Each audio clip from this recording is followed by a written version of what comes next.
Yes, sir, I am. Anybody else? Yes. Nobody's talking.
Good morning, everyone. It's nice to see all of you. Can y'all hear me? If you give me a thumbs up, Ellen and Lisa, if you all can hear me. Perfect. Well, it's great to have all of you today join us on this event. Thank you for being here and joining Carolina Public Press as we celebrate 10 years of in-depth investigative and independent reporting in North Carolina. We're really excited to have all of you come and participate in this great conversation with Penny Abernathy. Really excited that she's joining us today to talk about news deserts and ghost newspapers in North Carolina and in the country. There's been a lot of interest in this throughout the years and certainly right now with this event. So let me take a moment to introduce myself and Carolina Public Press if you don't know about us. My name is Angie Newsome. I'm the executive director of Carolina Public Press and the founder. I'm the one who pressed go in 2011 on carolinapublicpress.org. Our mission is to provide in-depth and investigative and independent reporting in North Carolina. We are a 501c3 nonprofit news organization inspired by some familiar names like ProPublica, Texas Tribune, Digger, others that kind of sparked and grew up in the country right around that time 10 years ago. So we're really excited to take a moment to celebrate the past 10 years of Carolina Public Press and to present this series this year called 10 for NC, which is going to be fun and some of the top issues and things that we're interested in North Carolina. So with that, an hour goes super fast. You all submitted some amazing questions, some of which would take like a whole college course to answer, but we're going to get to as many as we can today with Penny. So let me just introduce her. I'm going to change my view just a sec. So Penny is a visiting professor at Northwestern University where she's working on the local news initiative. Previously, she spent 12 years as the Knight Chair in Journalism and Digital Media Economics at the Hussman School of Journalism and Media at UNC Chapel Hill, my alma mater, one of them. She's the author of News Deserts and Ghost Newspapers, Will Local News Survive? And we'll talk about this today. If you can see this, and we'll send you a link, all of you a link to this as well. So you can take some time to really look at what she has done with this research. She's traveled all over the country, been on innumerable news outlets talking about news deserts and ghost newspapers and really what it means for our community. She has more than 30 years of experience as a reporter, editor, and senior media business executive, having also been an executive at the Wall Street Journal and the New York Times. I got to meet Penny a couple of years ago at UNC when Carolina Public Press announced in 2018 that we were moving from a Western North Carolina-based nonprofit news organization to a statewide one. Our mission remained the same, which was to and is to report on overlooked and underreported issues, people, places across North Carolina. That largely coincides with news deserts. And so when I got the chance to hear Penny talk about news deserts and what was happening across the country, it really piqued my interest. Also, we're both kind of rural North Carolina girls. I grew up in Davie County, so rural North Carolina is really baked into who I am. Penny can tell you a little bit about her background as well. So with that, I'll turn it over to Penny. And Penny, I'm just really interested from the get-go, and this is a question, someone asked us this yesterday. Can you tell us what news deserts and ghost newspapers actually mean? We'll start there. Let me unmute. Now that I'm unmuted, I'll be glad to answer it. Yeah, well, first, Angie, let me just say I'm thrilled to be here and be part of the inaugural get together for you to celebrate 10 years, 10 for 10. And I'm very honored to be the kickoff speaker. Yeah.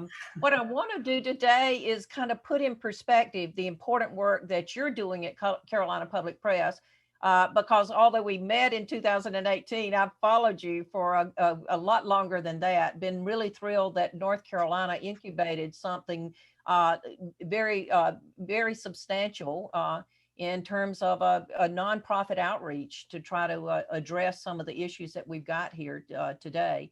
Yeah, and it is, I'm also fortunate enough to be familiar with another one very similar to what you are. I have a long-standing connection up in Vermont, and Vermont is also very fortunate to have a similar investigative unit that has gotten a little bit more national publicity, but I'm doing everything I can to make sure everybody knows about Carolina Public Press in the same vein as they think about Vermont Digger.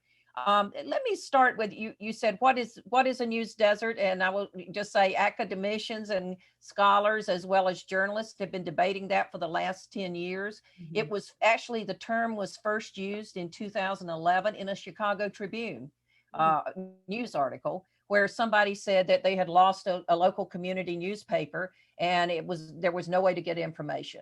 My own definition has evolved over the last 6 or 7 years that I've been following it. I initially focused on defining it as a place that did not have a newspaper. And the reason I did that is because of the seminal research that had been done at UNC in the 1970s that showed that historically, for 200 years, the newspaper had been the prime, if not the sole source of news and information in small and mid-sized communities. So if you think about it, the newspaper has been, until very recently, the place you went to get news and information about the local school board, about what the county commissioners were doing or what they were up to, what the sheriff was doing from all of that. And so in many ways, if you think about newspapers providing that and no one else did, the death of a newspaper had huge social implications. More recently, and I would say over the last 5 years, I've seen news deserts as a more of a broader issue. And I define a news desert now as a place where people lack access, either economically they lack access or physically, infrastructure-wise, they lack access to the kind of news and information that feeds our democracy at the very grassroots level. We can talk a little bit more about that. Yeah, let me share. You were kind enough to give us a deck to kind of go over so folks can actually see what we're talking about too.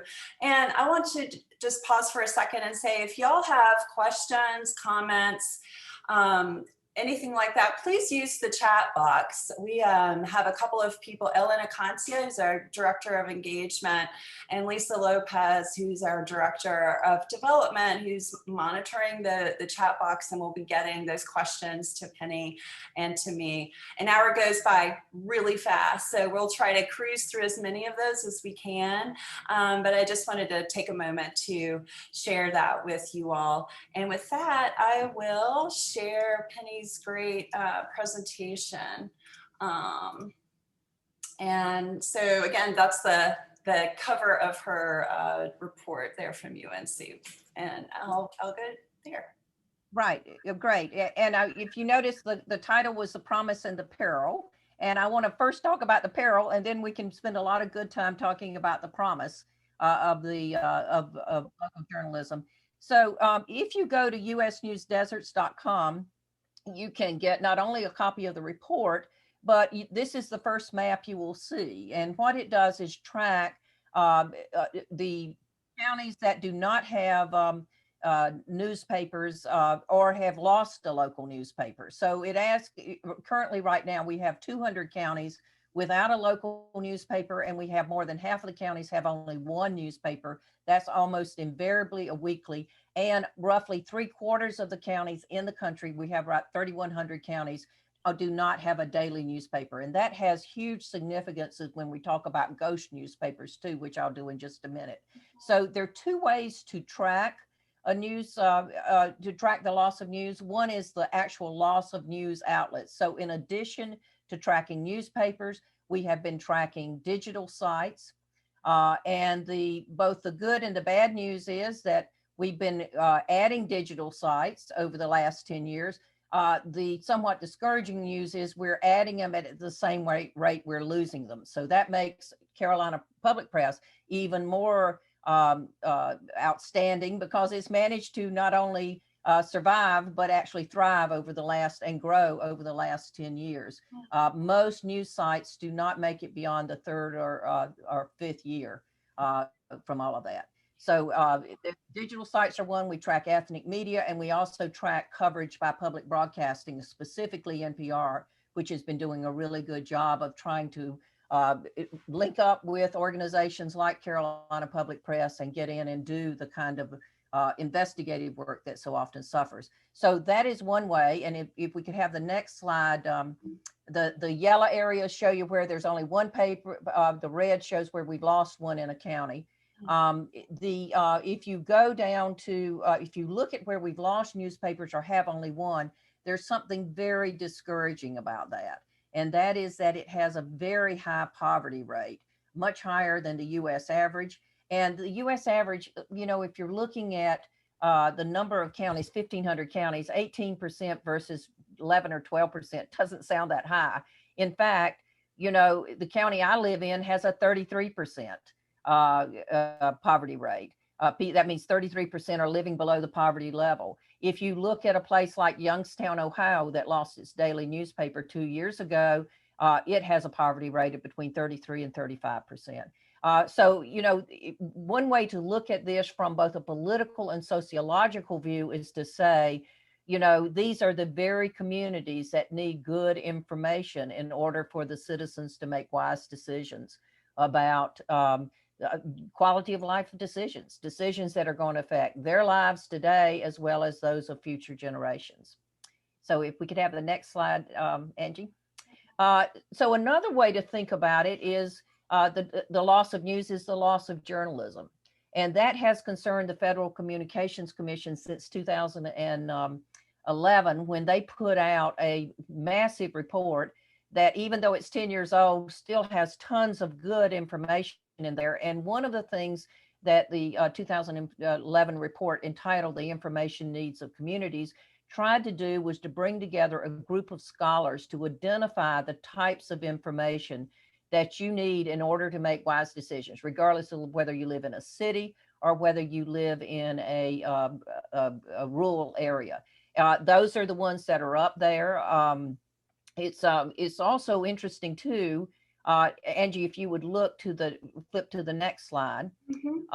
There's been a lot of work by political scientists that shows that, you know, in order for a community to be healthy, that you need information on these 7 capitals, which correlate almost exactly with the ones that the FCC identified as important issues. Now, what's the problem with the loss of actual journalism, the loss of local news?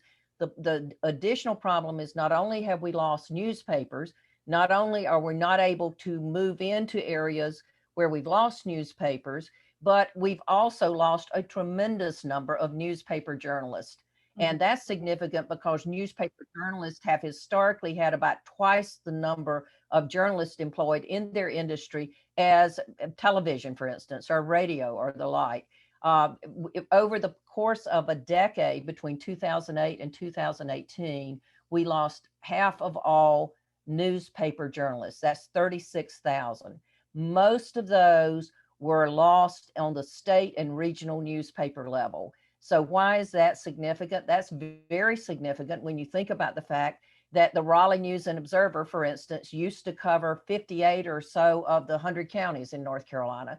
They like to say they were covering Eastern North Carolina like kudzu. Well, you've had as the staff has shrunk from a roughly 300 at the Raleigh News and Observer to around 60 today. They've had to be very strategic about what areas they cover. And they've also pulled back into the main Raleigh-Durham metro area in terms of their coverage. So that leaves, when you lose a newspaper in your local community, there's not the supplemental kind of broad-reaching investigative reporting that the News and Observer used to do, for instance, in 1995, when it won the Pulitzer Public Service Award for looking at the environmental damages of hog farming.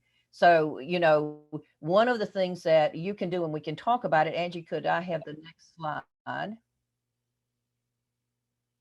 Is if you look at the U.S. News Desert site, one, we have created, we have on that site currently about 350 interactive maps that will allow you to kind of drill down to the county level in your county.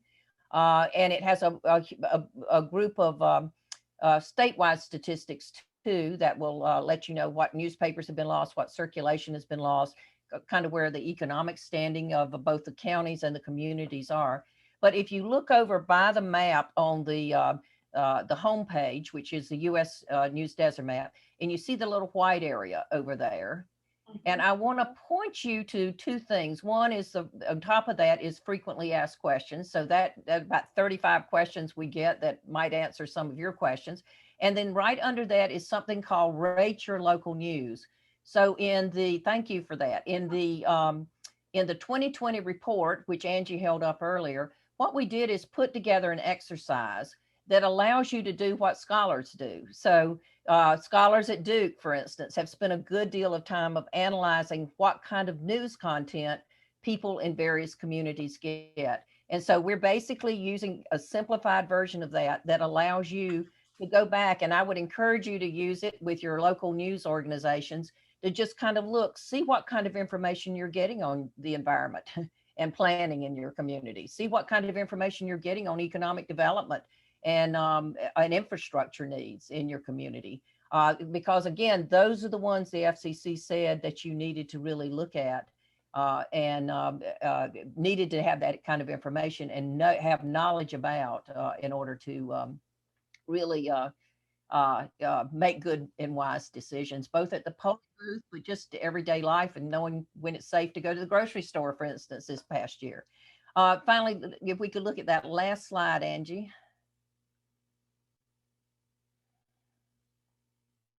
And I want to leave with this because I think this sets up the promise of local journalism. This comes from the Knight Commission on Trust, Media, and Democracy. One of the things that the Knight Commission has done over the last 5 years is turn its focus towards supporting local news organizations in a big sort of way. That was prompted by the Knight Commission on Trust, Media, and Democracy and a series of research endeavors that they did that found that people still trusted local media more than they trusted national media. And that was slipping, as we lost news, as we lost journalists, that was slipping. So there was a real need to bolster democracy from the ground up. And I love this notion of what journalism, and this is what I call the promise and the potential of local journalism, that it informs the public, and I love the way it was kind of encapsulated there in terms of talking about not only what it means for our democracy, but what it means for us in terms of our own quality of life. So I think the way I would end this is that I've looked at lots of definitions for what makes a good local news organization. And I think that good local news organizations do at least two things. One, they nurture democracy, starting at the grassroots level, but all the way up through the national level. And secondly, they build community. And social identity is so critical in this digital age, and social belonging in order to kind of bridge the huge divides we have in a number of areas, as well as provide us with the information that we need in order to build a strong community. Right. I think that's such an important thing to consider, especially, I mean, at Carolina Public Press, we do a lot of listening. We go and do community engagement. I think in the 10 years we've been around, we've done 30 forums, listening sessions, and bringing the news to people, but also bringing sources to people so they can hear them directly and not perhaps filtered through a journalist's eye. And I think that's been a really kind of fascinating thing that has happened for us, because I don't think when I started Carolina Public Press, I would be in the event business to a certain extent. But we know that people really respond. They really want to talk about the news. And I find that to be really refreshing, encouraging, kind of an optimistic thing in a time where news and kind of the future of news is really in question. It doesn't mean that at the community level, a personal level, that changes, that people don't need that information. So I really love that point, Penny, about how news can build community. And I think that's just really tremendous. But we had a great, like I said, lots of really awesome questions that came in. But one was just like, if we could quantify it, one in terms of North Carolina specifically, like where are news deserts now? What's happened in the recent past? How many newspapers have closed? And do you happen to know about just how many people live in news deserts, or maybe are served by ghost newspapers? And I feel like the ghost newspaper qualifier is an important one, because not all news organizations are created equal, or are equal now, even if they were created equal. Yeah. Yeah, no, I think that's a good point. And thank you for reminding me. I'm supposed to identify with my home county too. I was born and raised in Scotland County, which depending on which year the census is calculating it, is either the poorest or the second poorest county in North Carolina. So, and it was quite shocking to me to come back, because when I had left, North Carolina, Scotland County seemed to have done a lot of the right things to bring in industry and the like, but it's been hit, as many rural counties have been, by what happened over the last 30 or so years. When I came back to North Carolina, the first thing that hit me was how much the media landscape had changed. It was a series of independently owned news organizations when I left. And small regional chains of television stations. That had changed during the 30 years I had been away. The other thing that hit me was I started seeing yard signs that said no mega dump. And when that immediately concerned me. What is a mega dump? Where is it going to be from everything? And when I started looking and investigating, it turned out that Waste Management in New York was planning to put 4 mega dumps in the 4 poorest counties in North Carolina, without regard for what it was going to do, for instance, to the economy of those already struggling counties, or without regard to what it was going to do to the environment. As it turned out, it was going to be a significant impact on all the environment in eastern North Carolina. You could argue even more significant than the industrial hog farming proliferation that had occurred in the 1990s. I looked to my local newspaper where I had started out right after high school covering American Legion baseball to see what was in there. And the paper had gone through a series of owners, all of them private equity over the past 20 years. And what had been a staff of on a twice weekly paper of around 4 or 5 people in the newsroom was now down to about 1.5 people in the newsroom, and they were publishing daily. So I felt tremendous empathy for the journalists out there, but there was nothing in the paper about the mega dumps other than what was public, usually press releases. You turn to the NNO, and they had pulled back, but were covering it only from a state or legislative role. So, I mean, I think that if you try to say how many people in North Carolina are in news deserts or live with ghost newspapers, let's be conservative. We have 10 million people in this state. We have more than half are rural, but we also have news deserts of underserved communities inside Durham, inside Raleigh, inside Charlotte. Many of them ethnic communities, and we have large ethnic populations that are over in the eastern part of the state, whether it's Native American, whether it's Hispanic, or the like. That's underserved. And if you also look at it, there's just a limited amount of information that gets out into suburbs, right? You know, Chapel Hill, home of UNC, used to have its own newspaper. It doesn't have its own newspaper now.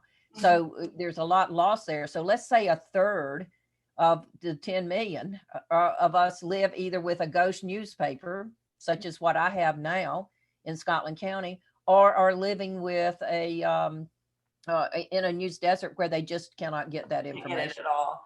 Yeah, I mean, I think that there's the quantity, like the actual availability of news, period. And then there's perhaps the topical, to your point in your presentation, like the topical coverage that's missing. I know that when we started Carolina Public Press, one of the reasons we did that was to be one solution to the reduction in public interest news and investigative news, for which, you know, arguably hasn't even been in some of these newspapers across the state, much less in some of the rural communities. And there are exceptions throughout the state, so I don't want to make a kind of broad brush generalization, but by and large, like investigative reporting, the accountability news, the public, you know, talking about public records and what government officials are or are not doing on behalf of the people they are serving, that information that shines a light was gone. I mean, that's one of the reasons we started Carolina Public Press, and that we focused in the western part of the state. But through time, we saw, well, people were wanting us to do that throughout the state, and so here we went. But I really appreciate that. Can you talk a little bit about just the connection to democracy? I mean, I just mentioned it a little bit about holding, first of all, even knowing what your public officials are doing on your behalf, be it good or not. And you mentioned that in terms of the Knight Foundation, who's done a lot of studies about its the connection to democracy.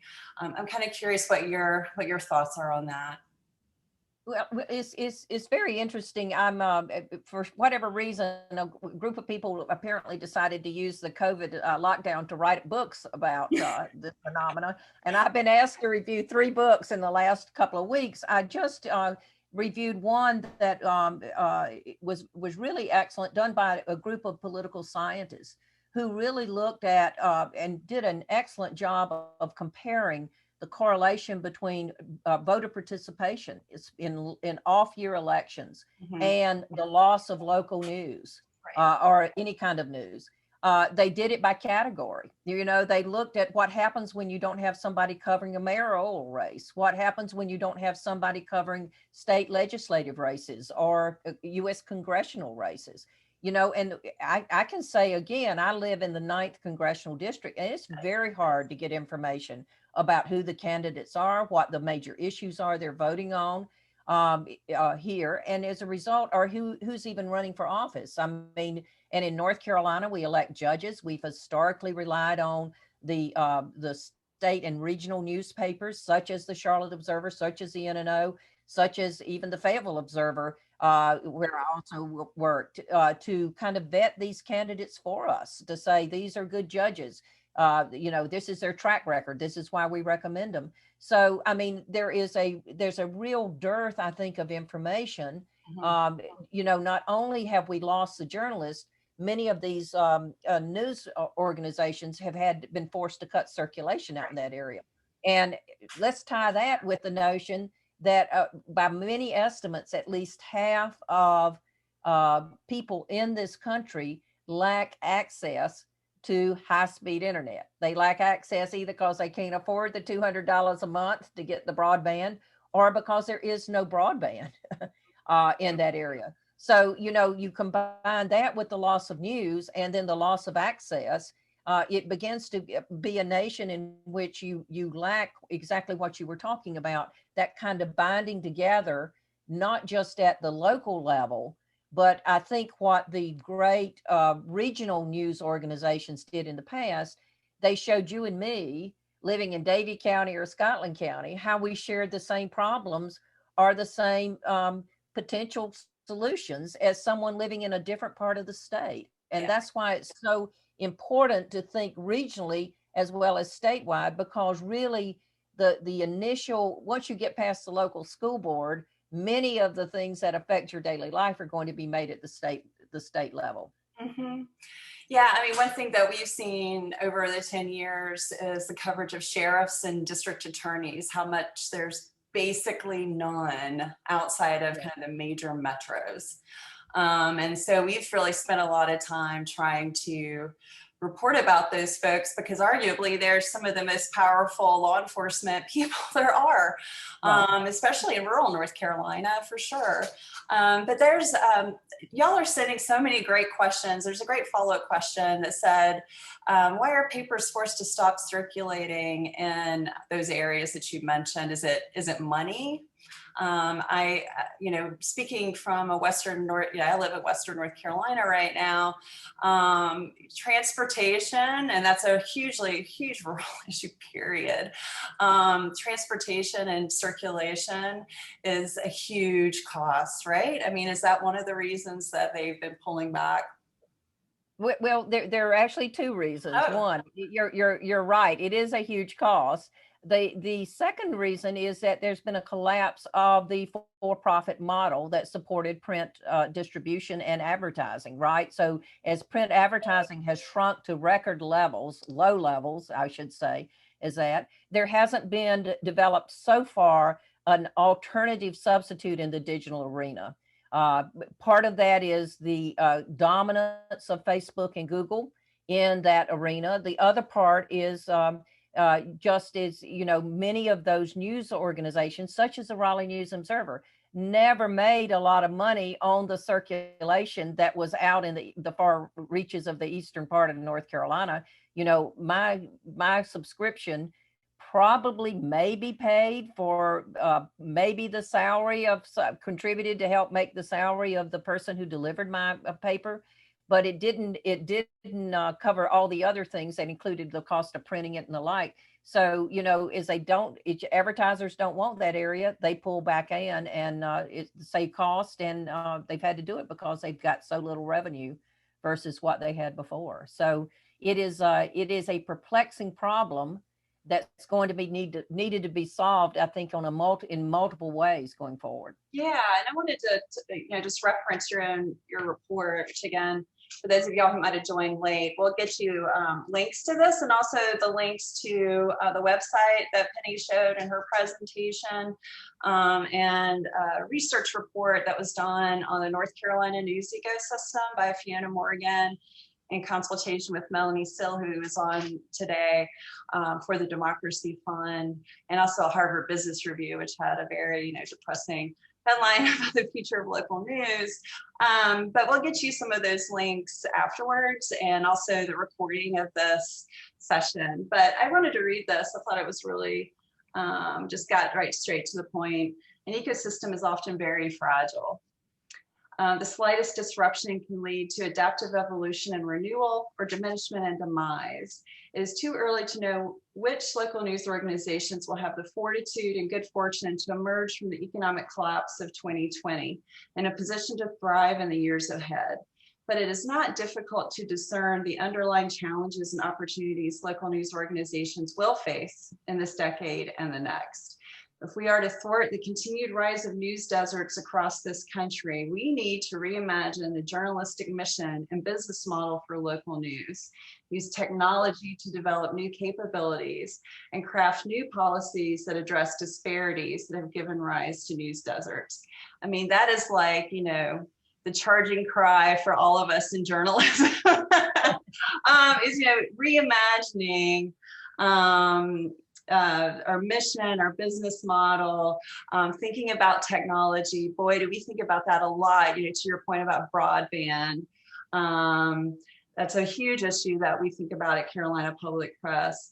So I'm just kind of curious, like, considering Carolina Public Press, there is this real rise in nonprofit journalism, digital first journalism in the country. We're a member of the Institute for Nonprofit News. Became members quite early in our development. I think there's 200, 300 members at this point across the country. Certainly North Carolina Health News here in North Carolina formed right around when we did as well. And then there's this great, you know, Les High's efforts in your county and the surrounding kind of counties. It's just really an interesting idea as well. We all have our separate missions and like what we're trying to accomplish. So I'm kind of curious where you see the nonprofit model kind of fitting into the future, what we can do and what we can't do. And I certainly can talk about some of that too, but I'm kind of curious from your perspective, Penny, where you see that. Well, you know, what I think is interesting about a collapse is that you really do have a chance to reimagine. Mm-hmm. And, you know, when we're talking about journalistic mission, the truth is, you know, it's a chance to say what communities have not been appropriately served. Right. What are the issues that we never looked at? By the same token, looking at the business model. What is a business model that's going to work for this specific community, right? And nonprofit done in a very targeted, focused way that knows what you're about. I mean, it's quite interesting. As I was talking with the head of the Institute for Nonprofit News, she suspects that they have tended to endure because you haven't been one of a notion of I've got to grow fast. I've got to know who I am, who I'm serving, right? What is the gap that I'm trying to fill? And then how do I get the resources to kind of fill that gap? And the gap that you're filling right now is the one that in North Carolina that we really did not worry about in the last half of the 20th century. North Carolina stands out among any other state for the number of Pulitzer Public Service Awards it won in the last half of the 20th century. It was won twice by the Charlotte Observer, by the Newsome Observer, by the Winston-Salem Journal, but also by some of the smallest papers, including the ones in the Whiteville paper, right? And they did important topics. It was, you know, the same topics. They covered the kind of topics that the FCC say are critical. So, you know, for what Carolina Public Press has done so commendably is say, where is the gap? How can we begin to fill it? You're not going to be able to cover the town council meetings. No. But you can look at what is going on at a statewide or regional level with sheriff's departments, which you have done, right? And look at it in how that specifically affects, for instance, reportings on sexual assault or prosecutions of sexual assault. I thought it was very interesting. And again, I also like the model that you willingly share, you willingly partner. I thought what the Charleston Post and Courier in South Carolina did, where it basically put out a call to 11 different news organizations in small towns and said, what are the stories you are not getting done as a result of a shortage of staff? And they came up with 100 instances of corruption that had occurred in South Carolina, almost all of them in sheriff's departments over the past 5 years. So, I mean, it's going to take nonprofit organizations like you, collaborative nonprofit organizations working together with a variety of resources to kind of bring together the resources that are needed to, at a state and regional level, say, these are problems that need to be solved. If we can solve them, we can save lives, we can avert environmental disasters, and we can create policies that allow us to address it at both the local level and the state level, and potentially even lobby for action at the national level. Yeah, I mean, I've really felt like last year, there was a lot of kind of smoke around and concern around news deserts. But it felt very theoretical, right? Like it coulda, shoulda, this is something we want to solve. But last year it became like, if you couldn't get smacked harder in the face about what this news desert and ghost newspapers really mean for the health of individuals and families during a pandemic. I mean, I can't think of in my lifetime a bigger example of why it's so critical that this is solved. And there are multiple solutions to it. Melanie just dropped some information in the chat box about the North Carolina local news workshop, and everybody should check it out, whether you're a journalist or not. And really they're thinking about that as well with, for-profit organizations, for-profit news organizations or not, but it ceased to be theoretical, these problems. And I thought, that's unfortunately, it's a time now that we can say, look at how important this is for us to solve. And certainly from a nonprofit point of view, being very clear about what our mission is and sticking to it. To your point, we never sought out to replace a local newspaper at all. But to really add to the news ecosystem, which is so delicate. So I would love to kind of turn to some of the questions that we've gotten. Again, they were amazing. Y'all, are asking some of the really big questions journalists and academics and business executives are asking in many of the sessions that I sit in and participate in. But I'm gonna jump in and say, let's talk about kind of rural areas. And we did talk about that just a little bit. What about the rural areas that are overlooked, Penny, by traditional and mainstream media right now? How do you feel, or how is there a way, or is there one way? There's not a silver bullet in any of this, but how can news and rural communities in North Carolina, trusted news, high quality news, get there? If you had your magic wand, what would happen? Well, I think, again, when we're talking about the excerpt that you read from the report, I think we need to think about technological capabilities. Let me give you a real good, practical example. I got a call from the California Public Radio Consortium that was trying to figure out how they would cover the 6 or 7 counties in California that have no local news outlet in that county. And the person the editor who was responsible for that decided she would visit those counties first, and was stunned to realize that even though public radio is accessible in 98% of the country, it was not accessible. You could not get access to whatever they were broadcasting on public radio in some of the mountainous regions of California. So I think we need to first think about how people can easily consume news. You mentioned events earlier. Events are a great place for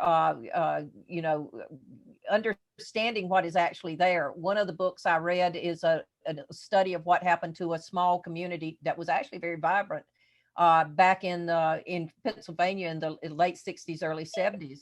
And when they lost the newspaper, the diner became the important community gathering place for them. So I think that first off, that when people say, what can I do about it, is to start thinking about how people are actually getting that information.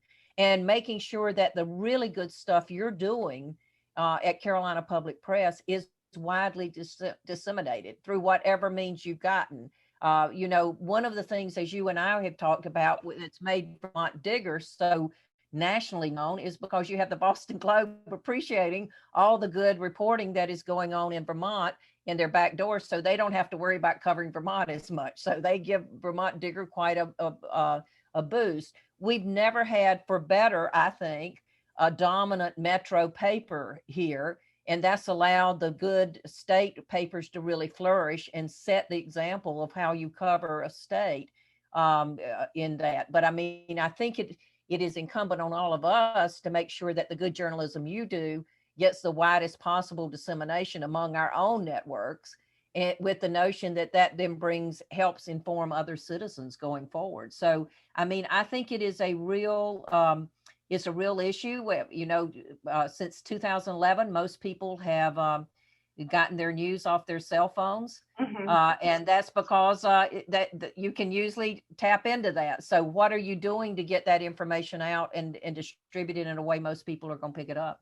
Oh, that's so, yeah. And that's so apropos, because we've been talking just this week with lots of our community partners about how to get information, especially like the last mile, you know, the folks that are in this last mile of broadband, if you can't afford it, to your point, at all. And so we're trying to figure out, you know, beyond, you know, a robust website, can we text people?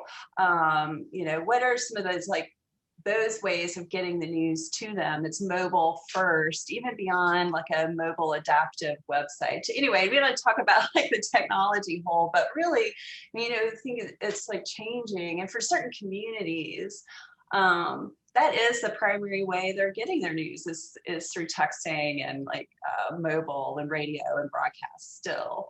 So I think that's something that we're trying to think about. And if any of you listening have good ideas, or Penny, I mean, I think that's something that's really interesting to us. So there's like the high tech distribution, but also the community-based alternative distributions that we're thinking about too, the person to person, the events, but also those trusted community centers and community partners that people already trust, you know. So anyway, that's something that's really interesting that I think is on the looking forward. I think, let's see. There's some more questions here that I wanted to get to. What about, you know, investigative reporting is a specialized group of, is a specialized type of reporting. How do you see information that people need to know day to day? And I would argue investigative reporting is that, but things to your point, like the school board meeting, where the road construction is going to be, you know, those types of, that type of reporting, which is just as valuable for the day to day. How can news organizations support that? And Les probably has some great things to say about this in Whiteville and what they're being able to do. And I know you've been a part of helping them think through the creation of the Borderline Project. So I'm kind of curious about that. And have some questions about that too. Yeah, no. So let me talk back, because I think that one thing I don't want to brush over, and I want to come back because you know, I'm often reminded of the comment that the delegate to the Continental Congress used to make whenever he had to vote, and it was he would introduce the North Carolina as a veil of humility between two mountains of conceit. The two mountains of conceit were South Carolina and Virginia at that point, who were apparently kind of full of themselves. But I think that by and large, journalism in North Carolina, in part because we haven't had a major metro, but also because North Carolinians just don't really talk about how important what they're doing is. We just get to work and do it. I mean, that was kind of what was indoctrinated into me through the Hussman School. It was part of what, you know, you're not the story, you're really about doing the story and doing it. And I think investigative reporting has been critical to the political path, to the social path, to the economic path. that North Carolina kind of charted in the later part of the 20th century, and why it's critical that Carolina Public Press is focusing on investigative reporting. It's important not just to know how your school board is voting, but what are the big picture issues in education that are going to affect the future of North Carolina. So, by the same token, with environment is often not a very local problem, but a regional problem or a state problem. So I think that investigative reporting is really important. And I think one of the, as you mentioned, people have kind of wrung their hands. One of the seminal books on this was done in 2018 by an economist at Stanford who used to be at Duke, Jay Hamilton, called Democracy's Detectives. Mm-hmm. And I think when you're thinking about investigative reporting and how people can support it, they can not only support your organization, but one other thing you've been good at that people tend to forget, as a newspaper reporter said to me, actually was a newspaper editor, and I think it was less high, as profit margins have dropped at local newspapers, you have to think twice about whether you're going to be able to afford the court cost if you need to file a freedom of information request, as a group banded together in last year to get the COVID information that was needed in a timely fashion, or whether you're going to be able to persevere with a libel suit. And I mean, Les just had to get a loan from America's newspapers to basically take on the sheriff in his county, right? I mean, it's people thought in the past, boy, aren't those profit margins on newspapers ludicrous? They're not necessarily ludicrous if you were a good, strong newspaper and needed to save up that money for a rainy day when you had to take on the local sheriff or someone else in your county in order to get the information that you needed or to defend yourself in a libel suit. That's right. I mean, I know that it might shock people, but Carolina Public Press, we spend close to between $7,000 and $10,000 a year just on our insurances. And that doesn't even factor in, we're involved in 3 different legal actions right now, trying to get public records on the actions of what's happening from the state level on prisons and COVID, and like a multitude of public records. And we were part of that coalition last year that were able to get the nursing home outbreak information out in North Carolina for every single county. That simply would not have been public if we hadn't gone to court over that.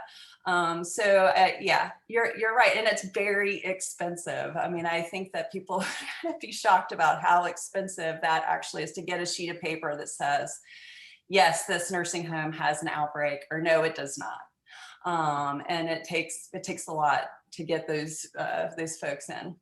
Well, another thing to think about in terms of the expense of investigative reporting is how many leads you follow that result in nothing. And absolutely nothing, right. Or how many times you get data in such a condition that you cannot easily collate it and then analyze it. I mean, Jay Hamilton, the Stanford economist, has been lobbying government to try to get standardized forms so that you could easily download the information that the government provides into some kind of form that you can then use that information in an efficient manner, so it doesn't take you 3 months to retype it all in and then do the collation and the analysis that would have been easy had it just come in a form that you could use. And that's assuming it ends up being a good story. You don't know until you've done the analysis. That's right. Whether that story is there.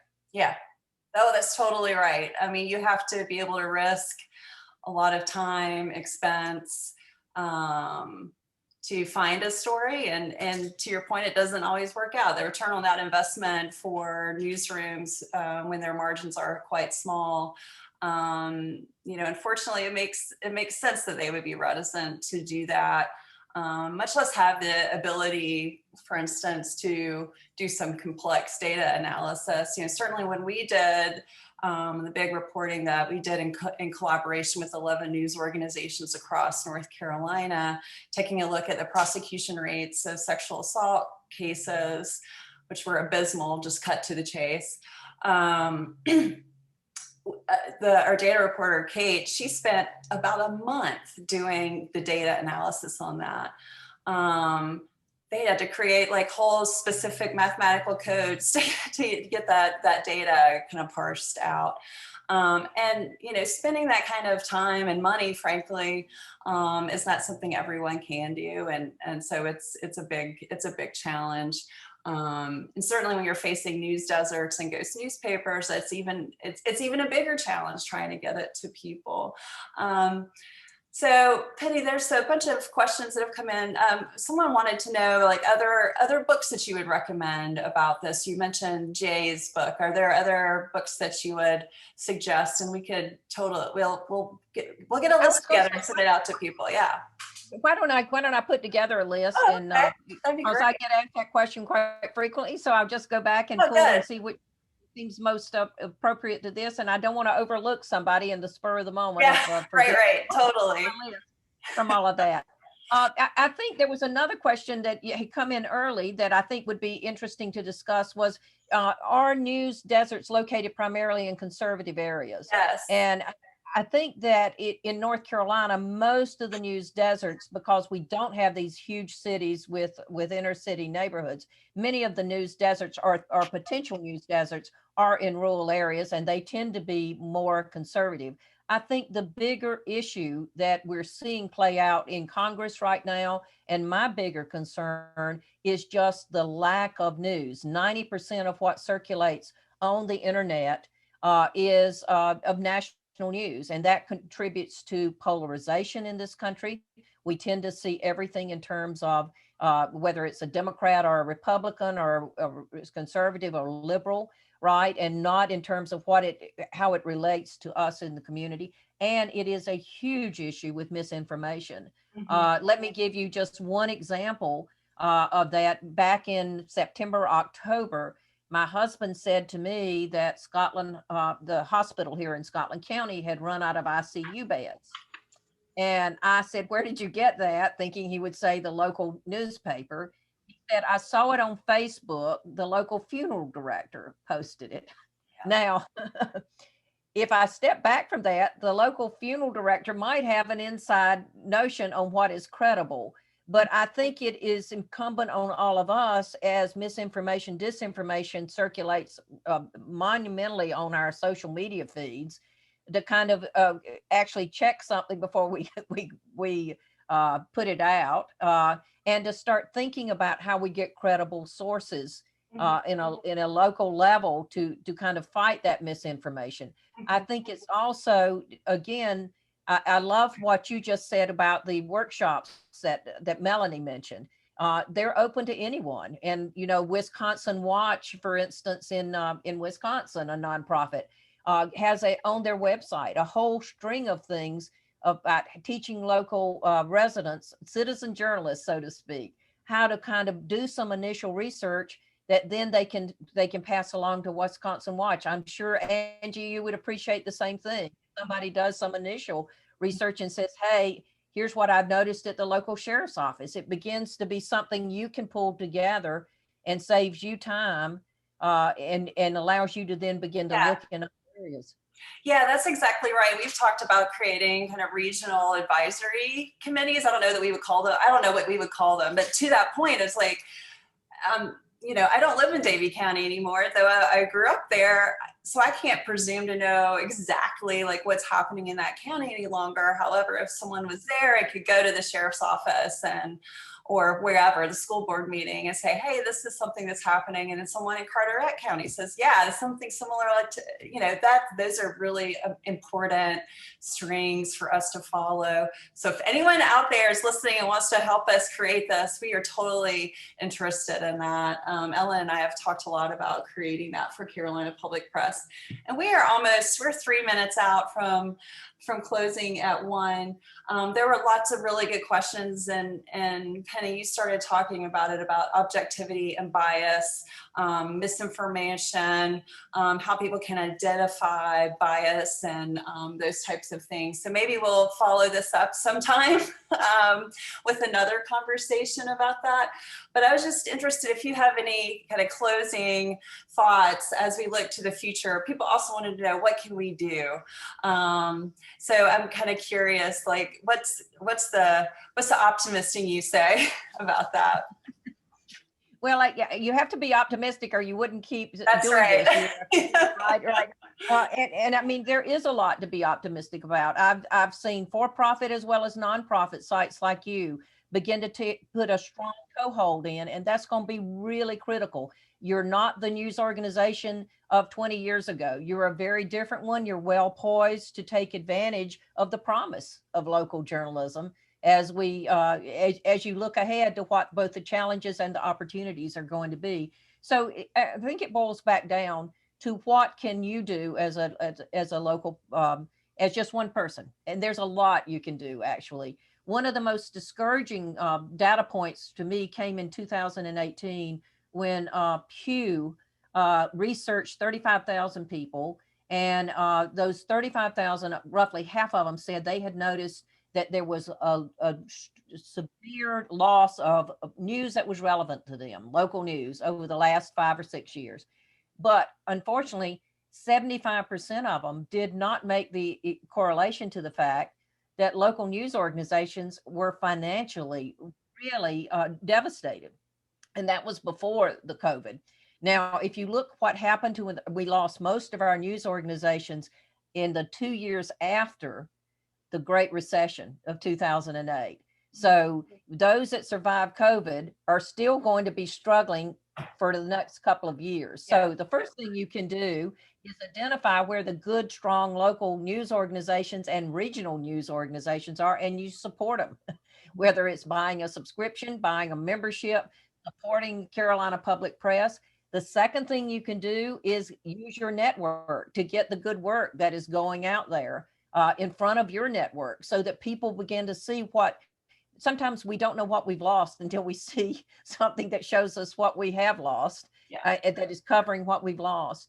And then finally, you know, I would encourage you to rate your local news sources, see what you're missing, and then either help Carolina Press cover that, help someone else, or, you know, I have nothing but the strongest admiration for the journalists that are left in this business. They're doing the best they can, but just like Angie, they need you to help them too. And sometimes pointing out to the editor of a local newspaper, pointing out to the radio station what they didn't cover, pointing out to the digital sites that are in your area, if you're lucky enough to have it, what they're not covering. That is the best thing you can do to help that person lobby the owner to say, we need to really cover this. That's absolutely right. Our Seeking Eviction project about taking a look at prosecution levels came from someone talking to us about that. So don't underestimate the power of reaching out to your local journalist, your regional, your statewide.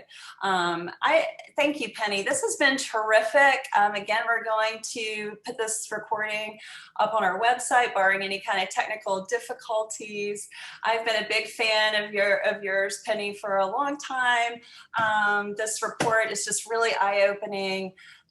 Y'all take spend some time with at the usnewsdeserts.com, I believe, right? Or is it Right. Yeah, you can look at North Carolina specifically, but if you moved here from somewhere else in the country, or you are already in somewhere else in the country, go and look at that. That's really terrific. So watch an email from us that gives you all the links, the book references from today. Also, Penny's kicking us off with a bang, this 10 for North Carolina series. So you'll see more information about that event series. You can go to our website and look at our 10th anniversary page, where you'll see a lot about that. We are a 501c3 nonprofit news organization. So if this moves you to support us, please do. A lot of you on here already are great supporters, and I can't tell you how much we appreciate that.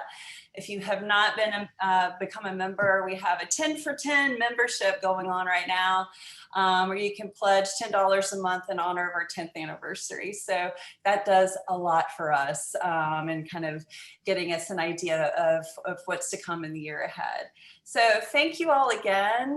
I'm really just very excited to have the chance to talk with Penny and to get all these great questions. They've just been amazing.